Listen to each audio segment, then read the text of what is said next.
Let's go into the presence of God personally, please. Worship God. One of the ways you can put yourself in the presence of God is to worship God from your heart. Can you worship God from your heart? Worship God from your heart.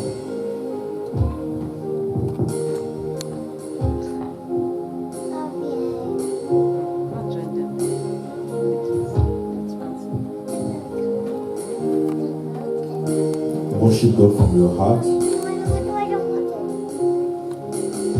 Just worship God from your heart.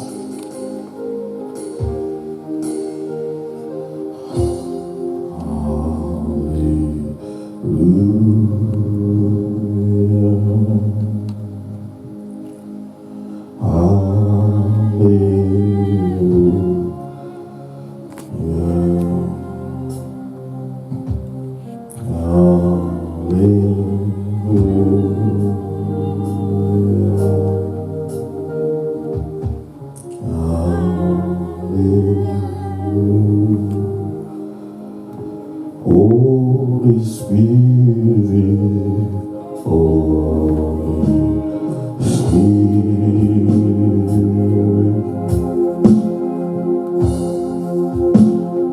Holy Spirit, Holy Spirit, Holy Spirit,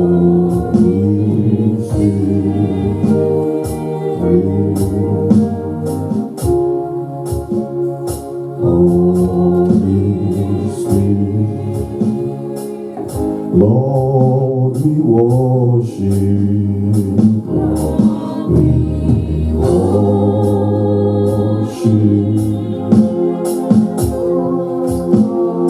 Lord, we worship,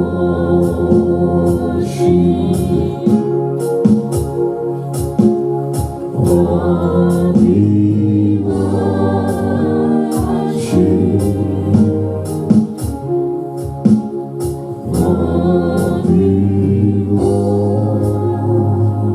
You are worthy, you are worthy. From the depth of our hearts,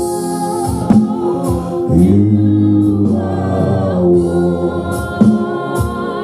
Lord, we worship, Lord, we worship.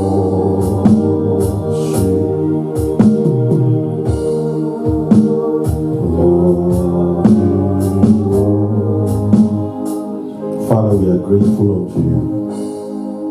Father, for yesterday specifically, we are grateful unto you. Amen. Thank you for healing hearts. Thank you for binding families. Thank you for destroying boundaries. Blessed be your holy name. Lord, thank you ahead for what you're going to do this morning. We return the glory back to you. In Jesus' name we pray. Publicly, I want to appreciate what God did here yesterday. Praise the name of the Lord. They had about 14 couples that actually registered, and I don't think everybody made it here. But we have about 12 couples gathered here yesterday. It was awesome. So many people joined us, even on from Zoom, from different parts of the world, and lives were touched, families were restored. Come on, lift up your hands and shout hallelujah. Hallelujah.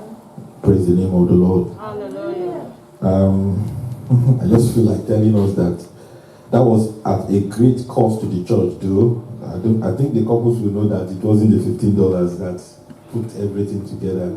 We had to subsidize it, but it was worth the investment, I can tell you.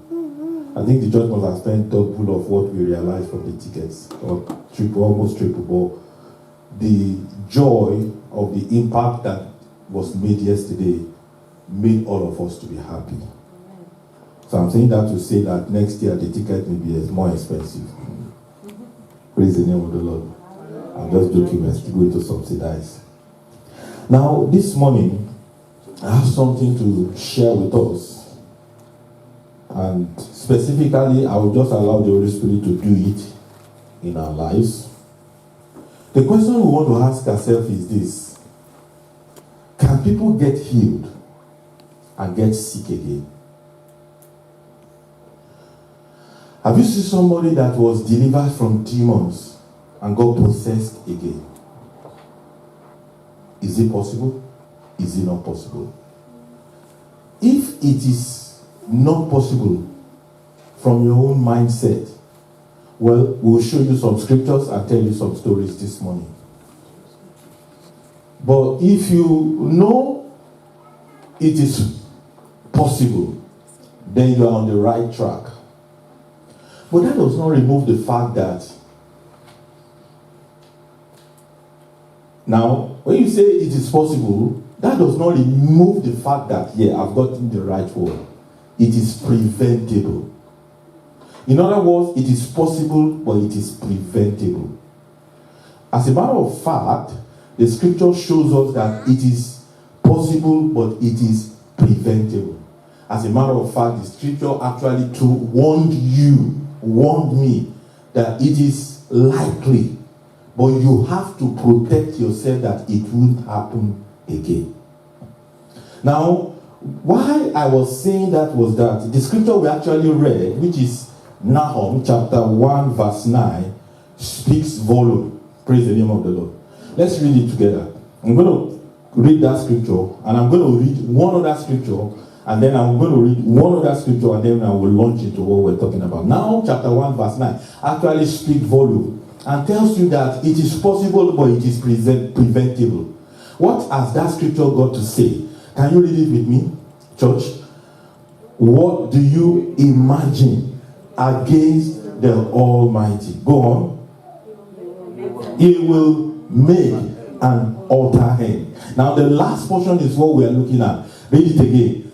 Affliction shall not rise the second time. Now, speak it to your life. Whatsoever God has delivered you from, whatsoever God has healed you from, whatsoever God has set you free from, God is saying that affliction may try to rise the second time, but God will not allow it in his own way. Praise the name of the Lord. In other words, God has the supernatural and divine capacity to prevent it. But what did Jesus say? Look at what Jesus actually taught about it. Reversing the second wave of suffering. Reversing the second wave of suffering. In Matthew chapter 12, see what Jesus actually taught about it. Matthew chapter 12. Are you there? Verse 43 to 45. Matthew chapter 12, verse 43 to 45. I'm going to be intentionally slow so that, because I want to teach. This service is going to be every 2 months in our church from henceforth by the grace of God. We're going to be trusting the Holy Spirit to give us a team to deal with, just like as he has done today. Now, and the thing that he has given us for this month is that we should reverse the second wave of suffering. In other words, if you have been delivered, if the enemy tries to come with his possession again, with his yokes again, with his curses again, God will prevent it. If you have been healed, if the devil tries to come with sicknesses again, God will prevent it. If you have been delivered from diseases, if the enemy tries to rise up again, God will prevent it. There are so many scriptures that I can quote to you from my spirit, from my head, from my heart. The Bible says that when the enemy shall come in like a flood, the Spirit of the Lord will lift up a standard against him. And I devoted the whole of my life for 9 years to write a book on that verse of the scripture. Take back what is yours. When the enemy shall come in, you can't prevent the enemy from coming. But when the enemy comes, The Bible says, like a flood, the Spirit of the Lord will lift up a standard against him. I speak concerning your health. When the enemy comes in, the Lord, like a spirit, will lift up a standard against him. I speak concerning your family. When the enemy comes, the Lord will lift up a standard against him. I speak concerning your business. When the enemy comes, the Lord will lift up a standard against him. I speak concerning our church. When the enemy comes, the Lord will lift up a standard against him. I speak concerning this nation. When the enemy comes, the Lord will lift up a standard against him. I want to believe him and he's shouting, Amen. Amen. Thank you. Now look at what Jesus has to teach concerning it. And it's real. These are verses of the scripture that you don't often read, you don't often refer to, but it talks about the possibility of the second wave of suffering. And I took time to study it this morning. I pray the Holy Spirit will speak to our heart. Look at it in verse 43. It says, when. It's not if. It said, when the unclean spirit is gone out. That tells you one thing and one thing only. Demons can be cast out. Just like the choir have sang for us. It's not if. It says when. Demons can be cast out. And it says, when the unclean spirit is gone out of a man, he walketh through dry places, seeking rest, and findeth not. So there is one word that I want to call your attention to, and the word is places. The word is places. Then he said, I will return into my house from whence I came out. And that tells you another thing. Demon needs a human body to exist. Yokes needs human destinies to take residence in. Diseases need human body. Sicknesses need human body to be called sickness. Virus needs a human blood to be called a virus. Bacteria needs a human blood to be called a bacteria. If it does not have a host, you can't call it a bacteria. I don't know, maybe I'm making sense biologically, but I'm making sense spiritually. You don't get what I'm trying to say. So he said to himself, I will return. That tells you that there is a possibility of the second wave. And then when it comes to a place that he wants to make his home, that he has lost in the first instant, the Bible says he finds it empty. How did the Bible put this word empty? Swept. How did the Bible put this word swept? Garnish. Empty simply means it finds your life vulnerable. Are you with me? Notice those words. When somebody is healed from a sickness, when somebody is healed from a disease, when somebody is delivered from a demon, your body must not be made vulnerable again. Let me give you an example. I was counseling somebody that actually I prayed for and he got healed. And as I was counseling him, I discovered that he loves heavy food. And what God healed him of came back with pain. I don't know why the Lord just kept on leading me in the direction of, and this is somebody that was ministering to online, the Lord kept on speaking to me in the direction of wisdom. So I just changed the subject. Rather than binding the devil, rather than casting out sicknesses, I began to talk to him about wisdom. I began to talk to him about his diet. I said, well, when you feel the pain again, why don't you just change your diet? Rather than eating cassava flakes, I want to eat all those heavy meals that you love. Why don't you just take liquid? And then I prayed for him that night, and he said he had a perfect soundness. And then he changed his diet for 3 days, and something happened to him. He feels very, very better. So that was exactly what Paul the Apostle was telling Timothy. He says, you should take some wine, not ogogoro, not spirit, not beer. He says you should take the fruit of the vine, like the one we are going to take this morning, for your health purposes. In other words, if you make yourself vulnerable, imagine somebody that has consumed too much beer and God healed your liver that became damaged. and you open yourself to be more vulnerable again, you start taking beer again. Do you get what I'm talking about? Or you find somebody in the Bible that when you know that sin was the reason for your sickness, was the reason for your diseases, and you went back into sin again. Somebody has been healed of HIV. Praise the name of the Lord. But now he go back to fornication, he go back to adultery. If he catches HIV again, he may die with it. Now, the word empty simply means you make yourself vulnerable. You are not careful to prevent the reason why it happened the first time. It is swept simply means it is not protected. It is swept. That is the original meaning, It means that it is swept, it is not protected. It used to have a Lord and a master, but now it has no master because you have not invited the Lord to be in charge.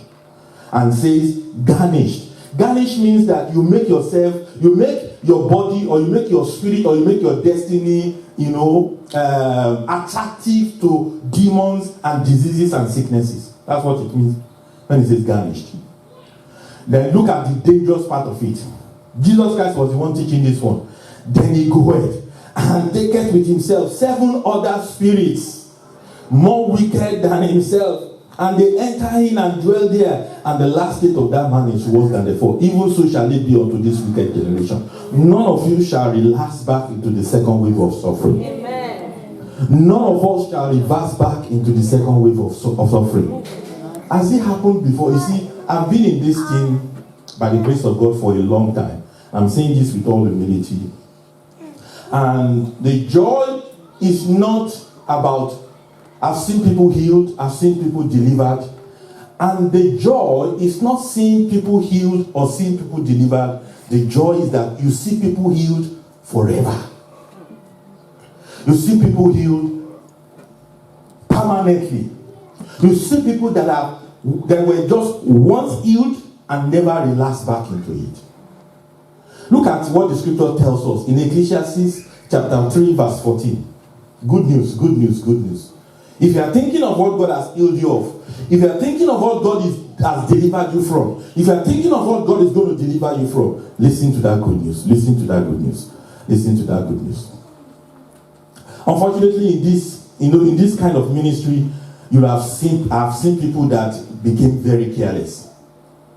Praise the name of the Lord. Read that scripture before I tell you. I'll tell you one person that I knew became very careless. Read it. Whatsoever God doeth. Read it, church. Read it with excitement. I know that whatsoever God doeth shall be forever. Clap your hands and celebrate God. If it's God that healed you, it's going to be forever. Amen. If God that delivered you, it's going to be forever. Amen. Read it again. For I know that whatsoever God doeth shall be forever. Nothing can be removed from him, nor added to it. For the Lord doeth it, that men should fear before him. Scriptures you must put in your spirit.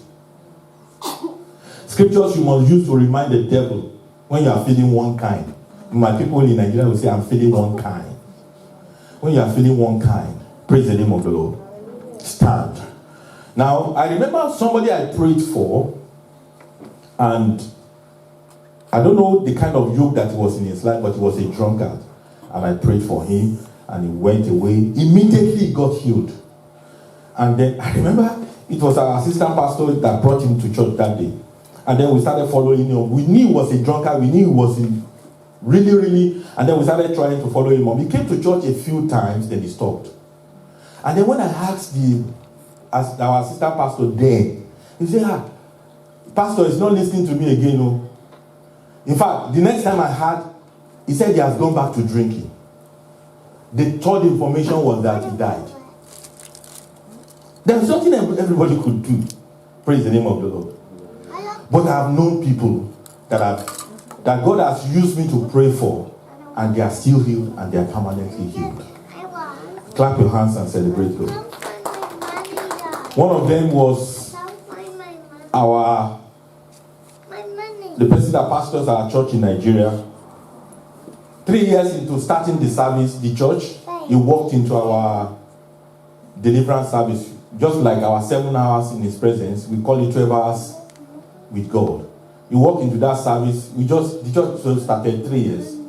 And he said he has this stomach upset.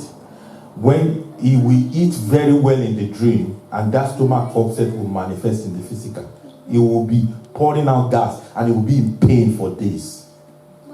I knew him before, so I never knew he was having that problem. So he came into the service. It used to be a mass deliverance. I just went around the service, and I just lay hands on him. I noticed he fell down, and he started testifying after that. He joined the church, started testifying that day the pain went off.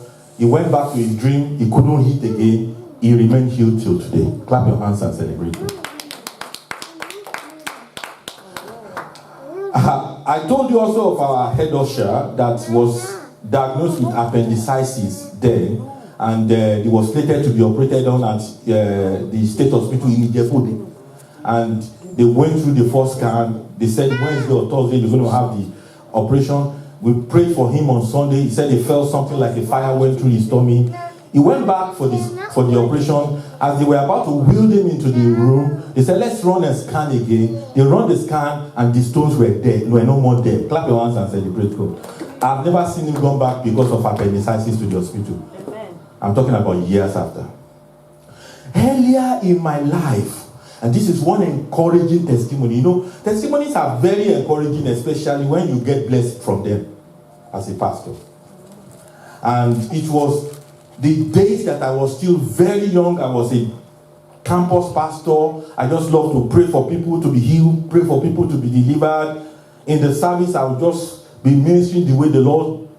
And he said he came to the service. Fortunately, we became very close friends. And he pastored a Redeemed Church in New York. And he also belonged to, before I became the campus pastor, I was the prayer leader. So he was in the prayer team. And he said, one day we were having revival hour. That was in the 90s. This event must have happened between 95 and 98 because I'm not sure.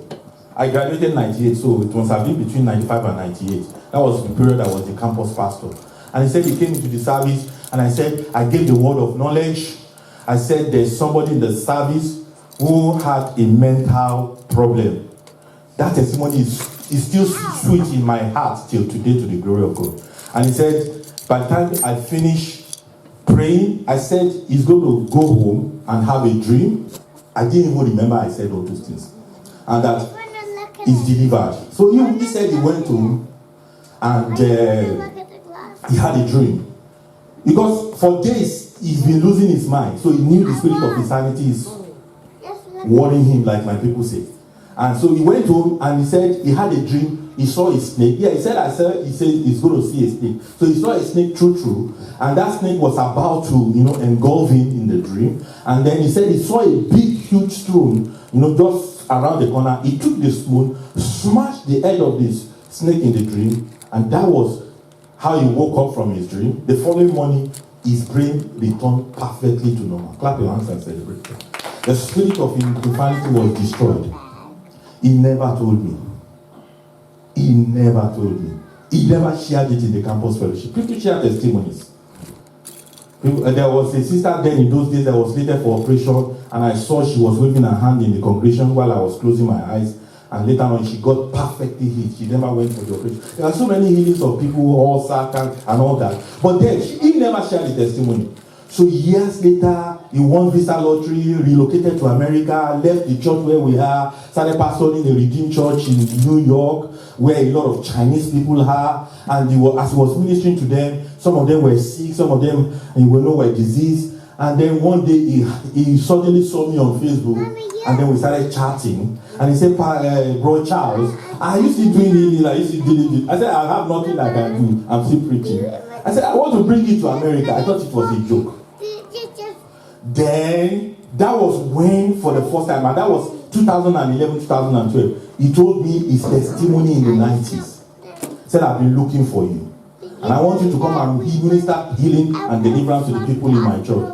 And he brought me. And when I got to America, he started telling people the testimony of those early 90s. He has never been, in fact, I find him more intelligent than me. Clap your hands and celebrate God. He has never run mad again. Now that tells you one thing. Read it again. What do you imagine against God? Where are we? Ecclesiastes chapter 3, verse 14. Let's read it again, church. I know that whatever God doeth shall be forever. Nothing can be added to it, nor diminished from it. And the Lord doeth it, that men should stand before him. When you have a testimony and you use it again, it is the activities of praise thieves. What did I call it? Praise thieves. When you have a testimony and you don't have it again, you have been visited by testimony robbers. When you have a victory and you lost your victory and you became defeated, then something has happened. Victory raiders has passed by your place. Joy stealers, they are called, or stealers of joy. One vision I saw, I said I'm not going to bore you, I just want to teach you faith. Some of you, what I'm teaching is what you need to reverse the second wave of suffering. That I'm going to put the anointing oil on you to seal whatever God has done in your life. The power is not in the oil, the power is in the name of Jesus. The power is not in the oil, the power is where? In the name of Jesus. The power is not in the oil, the power is in the scripture that you believe that God has spoken and will come to pass in your life. Clap your hands and celebrate God. So, when I received this revelation, I saw one vision in my heart, and God said I should emphasize that vision. That was why I spent the whole of last week Sunday to teach on that vision. God said I should tell you, if you have been delivered or healed in the past, stand.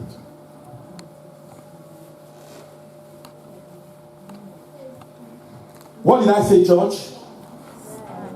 Oh, I don't like the way you are. Don't worry about us here. Be excited. The service is for you because you are sitting under my voice. Come on, say stand. Stand. Now, from last week Sunday, what does it mean to stand? Is somebody here that has a very good memory in the Holy Spirit? And God taught you the principle of standing last week. What does it mean to stand? Hallelujah. Who is with me? What did I say means to stand last week? Do you still remember? Wave your hand. If you don't remember, wave your hand. If you don't remember, wave your hand. If you don't remember, please go and listen to last week's Sunday's message again. If you remember, wave your hand. Let's be sincere. If you remember. Okay. What does it mean? I think I remember. To stand on God's word, on the promises. To stand your ground. To stand your ground. It's as simple as that. But I want you to take time to listen to last week's Sunday because that was practically what I used last week Sunday to teach. What it means to stand is to hold up. Hold your ground. Defend your allocation and your location in life. Defend your blessing. Defend your healing. Defend your deliverance. Don't just give it up. Don't yield it to what doctor says. Don't yield it to diagnosis. Stand. Everybody, come and say stand. Stand. So there are 3 ways you're going to stand. Number 1, stand in praise. What you praise God about, you will never be ashamed of. Stand in praise. Stand in praise. I know people that are sick and they went into 1 hour of praise. By the time they finished the praise, they couldn't find the sickness again in their body. Stand in faith. Number 2, stand in faith. What it means to have faith is to trust. What it means to have faith. See, Jade may doubt me, but she will never doubt her mom. Can you ever imagine your mom can hurt you? No. It can't cross her mind. Mom hurt me. Why? Can any one of us imagine that your mom can hurt you? No, nobody. Is she having faith in her mom? No, it is not called faith.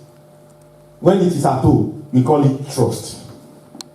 The same thing is the equivalent of the word faith. The way you trust your mom that he cannot hurt you, trust God that God cannot hurt you. Clap your hands and celebrate God. It's He's done it for you in once. He will not change. He's a faithful God. Stand in faith, which simply means stand in your trust in God. The way we trust our mom that he's not going to hurt us. You know, I watched one clips by this man in Nigeria that, you know, produced some movies. And I think it's Wale Adenuga also. And just clip, I didn't even watch it, but I used to see the advert in those days. One young boy was on top, on NTA, one young boy was on top of a roof. And his father was standing, you know, at the foot of the roof. How many of us saw that advert? And he says, jump! His father said, jump! Say, daddy, daddy. His father said, I said, jump! Is it not me, your father? I said, jump! And the boy looked at his father. Look at what his father was saying. Choose to trust his father. But his father wanted to teach him a lesson. So when he jumped from the roof actually and landed on the floor. If you remember the advert, you will remember what I'm talking about. And then he broke his leg. He said, daddy, daddy, daddy, daddy. Lesson number 1 in life, never trust any man. But you can trust God. If God says jump, please jump. You won't hurt your leg. Clap your hands and celebrate God. You can trust God. You can close your eyes and trust God.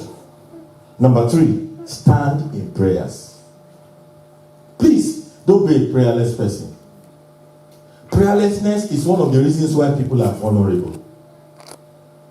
You heard me? Prayerlessness is one of the reasons why. I have never seen witches coming to do meeting in a place where the fire of the Holy Spirit is. Some people, they live abroad, but the witches in their village hold meeting in their bedroom every night. You know what? They love to sleep. They don't know how to pray. And they are pretending as if they are like white people, unfortunately. But if you pray and the fire of the presence of the glory of God is right in your home, they come near, they get slain. Praise the name of the Lord. That's why you must make your life hot in the Holy Ghost. Number 4 thing you must do. You must also understand, I want to quickly teach you this principle of, number 1, you must know that your first healing or your deliverance was the first touch. Read this story with me. Mark chapter 8. There are some things taught in the Bible, but you need to look between the lines to see them. Mark chapter 8, verse 23 to 25. You will see that it is possible for Jesus to heal you twice. It is possible for Jesus to heal you twice. Are you with me? I want to look up a little bit. Look up. Let's read it together. Mark chapter 8, verse 23. He says, read it, church. And he took the blind man by the hand and led him out of the town. And when he had spit on his eyes and put his hand upon him, he asked him if he saw aught. Now the guy cannot see anything at all before. But by the time Jesus finished, what kind of sight did he have? Read the next verse. Verse 25. Or 21, 24. Yeah, let's read verse 24. Read it, church. I'm waiting. And he looked up and said, I saw men walking and street. You see, has there not been improvement? He can't see before. After the first touch, he can see men walking like tree. What happened when he had the second touch? 25. Go. Let's read. Josh. He put his hand upon him again.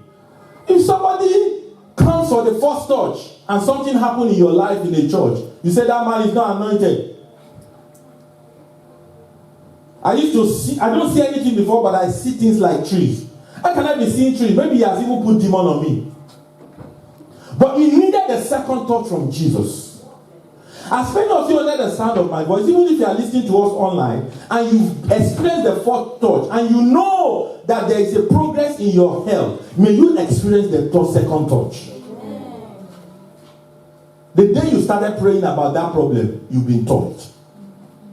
Get the final touch and get the victory. There's also something called healing and made whole in scripture. So when you have the first touch, number 5, press for the second touch from Jesus, if need be. Sometimes, all also, if you have been healed, you need to be made whole. Look at Luke chapter 17. Luke chapter 17, verse 25.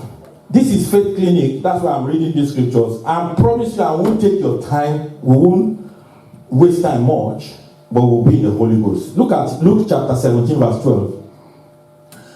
There's something called healing. There's something called made whole. Look at Luke chapter 12, verse 12. Read it, church. Are you with me? Are you with me? Yes, sir. Let's read it. And as he entered into a certain village, there How many people are ready? Let's read, church. Let's go. And as he entered into a certain village, met him. Go on.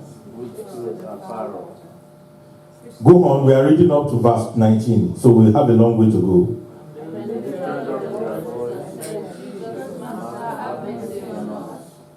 and when he saw them, he said unto them, Go shew yourselves to the priest.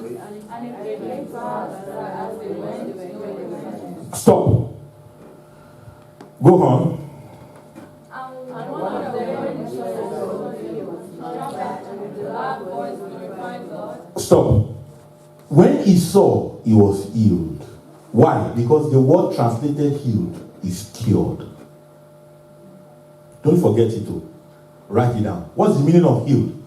Cured. Let's go. Let's continue to read. And fell down at his face at his feet, giving him thanks, and he was a Samaritan.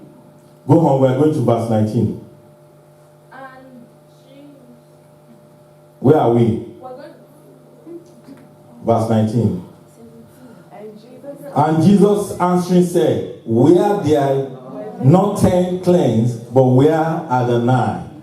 There are not found that return to give glory to God, save this stranger.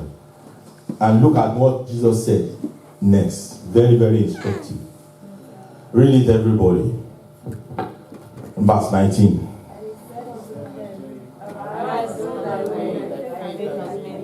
Is there a difference between healed and made whole? Yes. Why was he made whole? The word made whole, I'm telling you truth. I like studying the scriptures. The word made whole means protected. Others were healed, they were not protected. He was healed and protected because he came back to give glory to God. Do you know it has not changed? 10% of people that got healed don't even appreciate the life of the pastor, not to talk about appreciating God. We've had so many healings in this church, I kept on telling myself sometimes. And some of us, we have this, we've seen some people healed of heart conditions, liver, epilepsy and all that in some of our past healing services. Of course, they have not joined our church. If they are believers and they are continuing with the Lord, fine. But if they just come, you understand me now, to take the grace of God for granted, then that is wrong. I must tell you. And you must not have that attitude if you want to be protected from the second wave of suffering. Praise the name of the Lord. Are you with me? So I talk about 3 touch. Everybody say 3 touch. How many touch do we need from Jesus? 3 touch. The first touch, the second touch, and then to keep in touch with Jesus. Jesus will give you the first touch sometimes. He gives you the second touch, but he wants you to keep in touch with him. People come and get the first touch. They need the second touch, they don't progress for it, they can lose their testimony. But when you get the first touch, you get the second touch, you should never lose touch with Jesus, and you should keep in touch with Jesus. 4 touches. Everybody say first touch, second touch. Don't lose touch with Jesus. Keep in touch with Jesus. And I close. There are a lot of people that are ungrateful or grace abusers.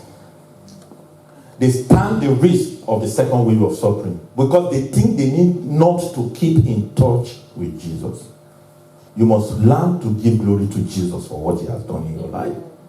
How do you keep in touch with Jesus? 3 things and then we pray. Number 1, follow the popular advice of Jesus.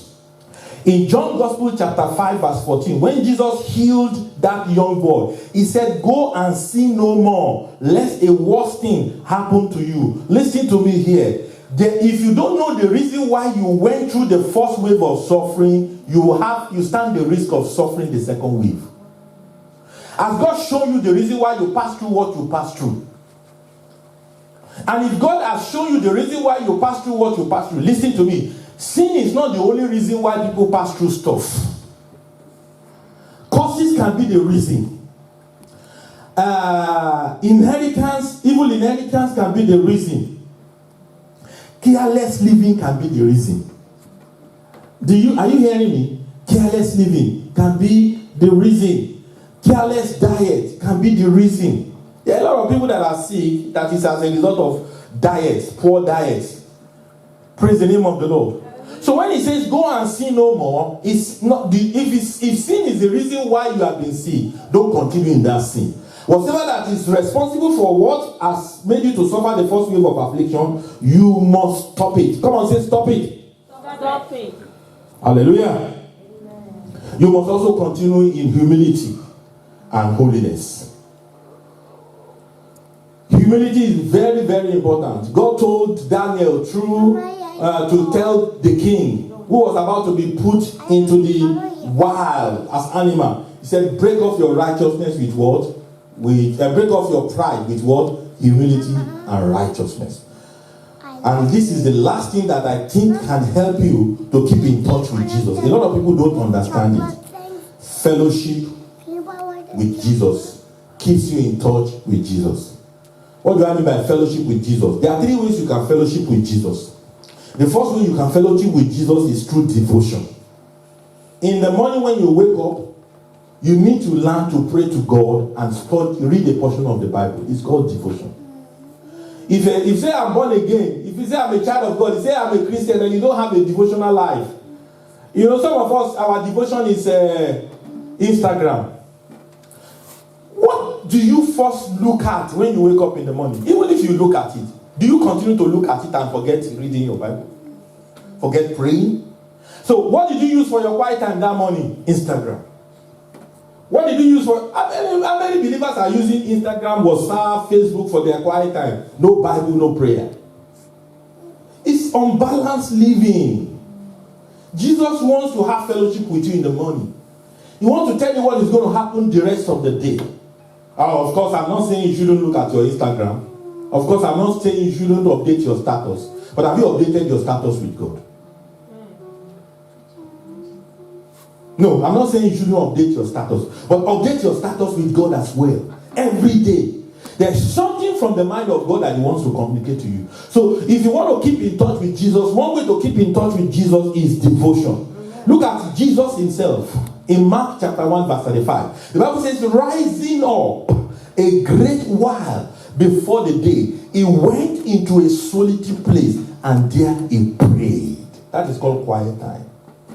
Mark chapter 1 verse 35. The second way to keep in touch with Jesus, I must preach this, is through service. I keep saying it, nobody that serves God does God rob. If you have been born again, look for something you can do in the church. Don't look at all these don't let all these young girls take away the blessings alone. Don't let me be the only one that will take away the blessing. Of course, I know God is blessing you, but there is a blessing beyond the blessing you are having. And that blessing can only be unfolded by serving God. There's a blessing in serving. God has saved you to serve. There's something you can do in the church if you're really born again. Look at Exodus chapter 23, verse, just like Brahmane was saying, the first thing when people heard about Sharon's testimony of the job, they said, Sharon served. That's what everybody has been saying since the testimony of her job. They said Sharon served. We speak to Sharon that Sharon will not stop serving. Amen. It shouldn't get to her head. She should know that it is a covenant blessing. I don't even know how God did it for her, but I know it is a miracle. And everybody around her have been saying that we know it is her service that released that blessing. It is uncommon. It is unusual. Praise the name of the Lord. Why don't you tap into such graces?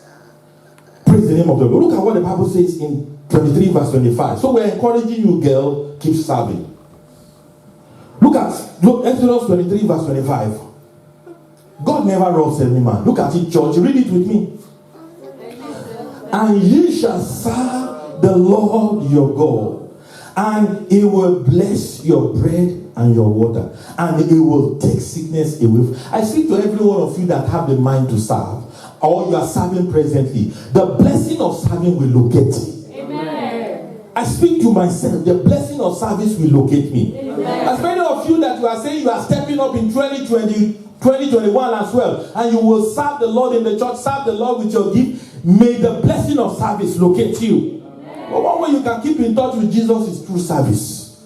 Number 3, one way you can keep in touch. Some people don't think it is true, but I say it is true. Is when you fellowship with people of like precious faith. Listen. One way to keep in touch with Jesus is to keep coming to church. Not because I want to see your face every Sunday, but it is important that you are not selective about coming to church. That is the normal Christian life. Of course, we have even structured our service that anybody that wants to serve God is easier, because we only meet once a week.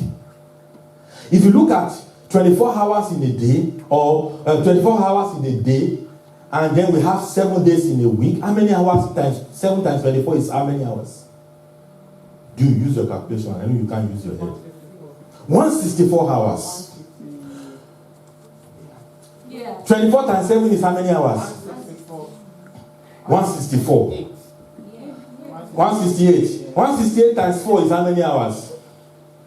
I'm coming somewhere. 168. 672 hours. You have 168 hours in a month, in a week. 672 hours in a what? In a month. How many hours do we spend in church every week? Apart from Bible studies. 8 hours. Is it up to 8 hours? Every week. Every week. Our service is 1.5. Month. Our service is 1.5 hour. Our Bible study is 1 hour. So that is what? 2.5 hours. Let's approximate everything to 3 hours a week. Out of 168 hours, some of us cannot give God 3 hours a week. 3 times what? 4. That's 12 hours. Out of 672 hours, we can't give God 12 hours a month. So we select which service we feel we should go. If you are listening to me online, there is a place of fellowship that is not just online. There's a place of fellowship that involves connection. Praise the name of the Lord. Look at Hebrews chapter 10, and I close. Hebrews chapter 20, verse 25.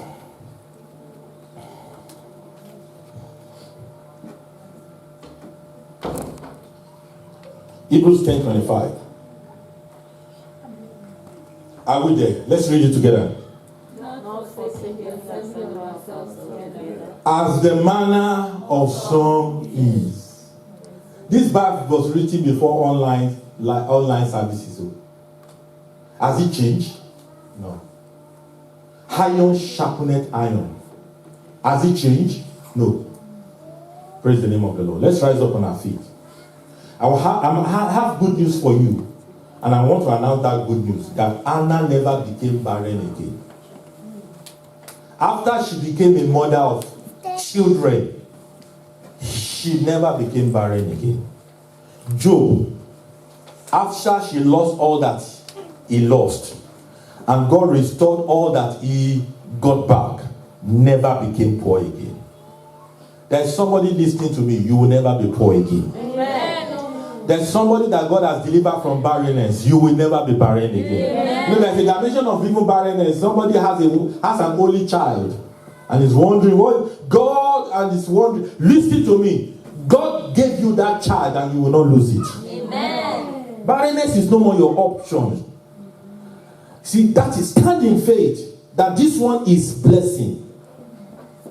Praise the name of the Lord. Hallelujah.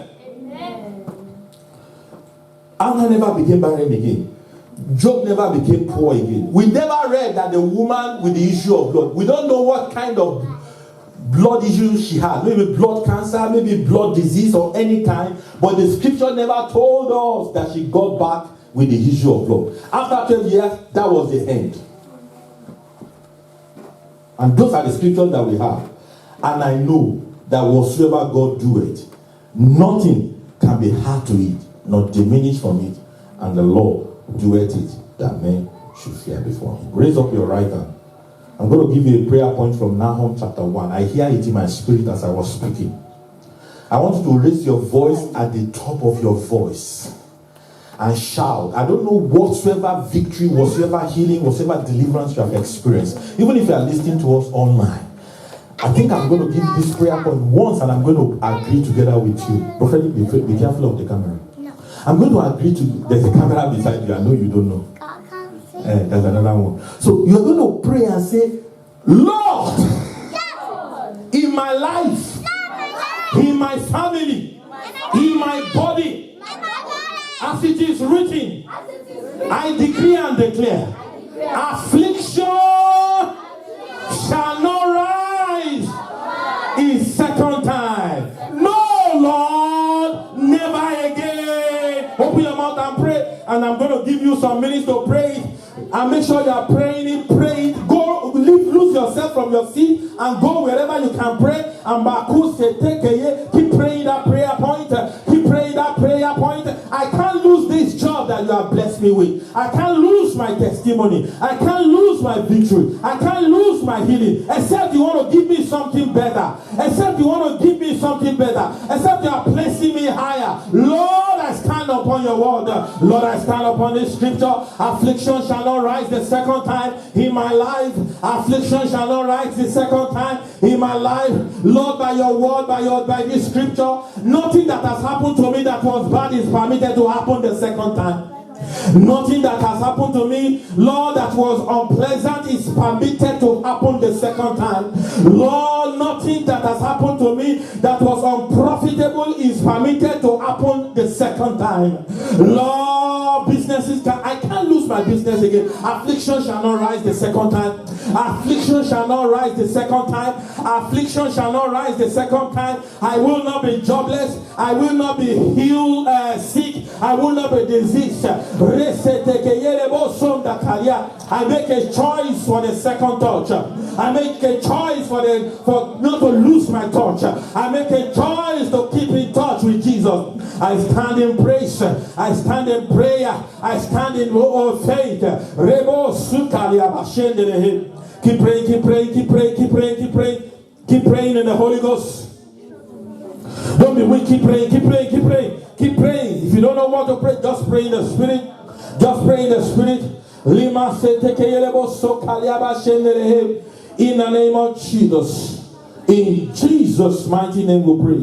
I think you are going to pray another prayer point. You will say, I decree and declare. I decree and declare. I am lifted from the level of impossibility. Say, I am lifted from the level of impossibility. I am lifted above the second wave of suffering. In the name of Jesus, I am lifted beyond the level of impossibility. I am lifted above the second wave of suffering. In the name of Jesus, I am lifted, oh God, beyond the level of impossibility and limitation. I am lifted above the second wave of suffering. I am lifted, I am lifted, I am lifted, I am lifted. In the name of Jesus. Lifted.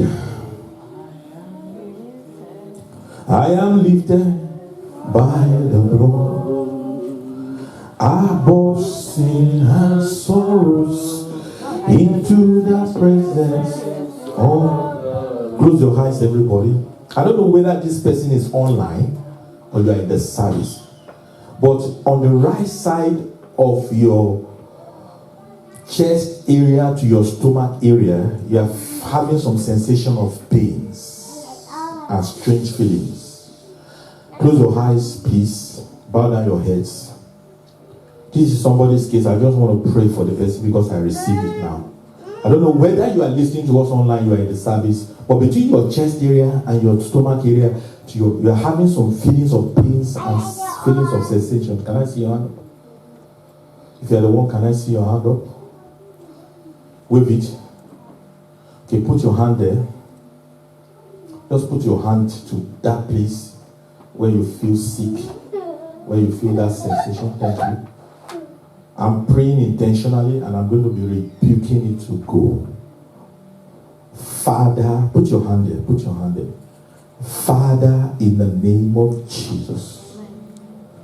I don't know if perhaps there's somebody online too with this case. Thank you, Jesus. The healing is taking place. You have been wounded for our iniquities, bruised for our transgressions. The chastisements of our peace was upon you, and by your stripes we are healed. So I speak healing to that part of the body. I speak deliverance to that feeling of sensations. If there are arrows that are responsible, arrows come out. Pain, go. Healings take place. If you have that back pain, can you put your hand there? Father, the muscles that are tensed up, I command you be loose in the name of Jesus.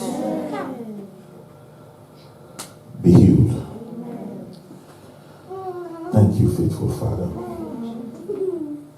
If you are trusting God for any kind of healing, can I trust your hand up? Any kind of healing in your body? Can you place your hand there? And immediately I finish praying, just check it out because you'll be healed. Amen. Just check it out by waving your hand at me or shouting hallelujah. If you're trusting God for any kind of healing at all, even if you can't move any part of your body, immediately I finish praying, just check it out. If you are listening to us on YouTube or online, you try it. Place your hand on yourself. Lord, I agree together with everyone under the sound of my voice, either on Facebook now, through YouTube, or even right in this auditorium. That part of your body that is in pain, I command pain, go in the name of Jesus. Amen. That part of your body that is sick, I command sickness, go in the name of Jesus. That disease that is ravaging you, I don't know how long, but right now, by the stripes of Jesus, I speak healing to your body from the head to your toe, in Jesus' name. Amen. Thank you, faithful Father. Just check up whatever you can do. Try and do it because you have been healed. Just wave your hand at me. If you can move any part of your body or you have been healed, just feel the healing sensation. Wave your hand. Thank you, Jesus. Just test yourself. Thank you, Jesus. Now, I'm going to pray for some people. You feel you have been delivered from something in the past. You have been healed from something in the past. But you have been afraid it will come back. Now, I want you to know that I've been praying for this service. And I want you to know that God has not only confirmed healings and deliverances through my hands by the grace of God, He has kept healings and deliverances for over 10 years in people's lives. As I put this anointing oil on you, I sealed what God has healed you from, for you will never feel it again. Affliction shall not rise the second time. You want me to anoint you? Can I see your hand up? There's something you got, there's something you've been delivered from, and you want me to seal it. Father, we put your life once again in this oil. Let it be, O God, a symbol of your power and your presence. Let it be, O God, a covenant seal. Join with the grace and the anointing you have placed upon me, that how God anointed Jesus Christ of Nazareth, who went about doing good and healing all that were oppressed of the devil, for God was with him. That as I lay my hands on these ones, affliction shall not rise the second time. Poverty, sicknesses, diseases, whatsoever, I don't know the name that is called, whatsoever, even things that you have inherited from your father, curses, yokes, demons will not come again to your body. Thank you, faithful Father. Can you just line up and come? Line up and come. Mate.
Hello everyone, thank you for listening to today's message. We hope you've been blessed.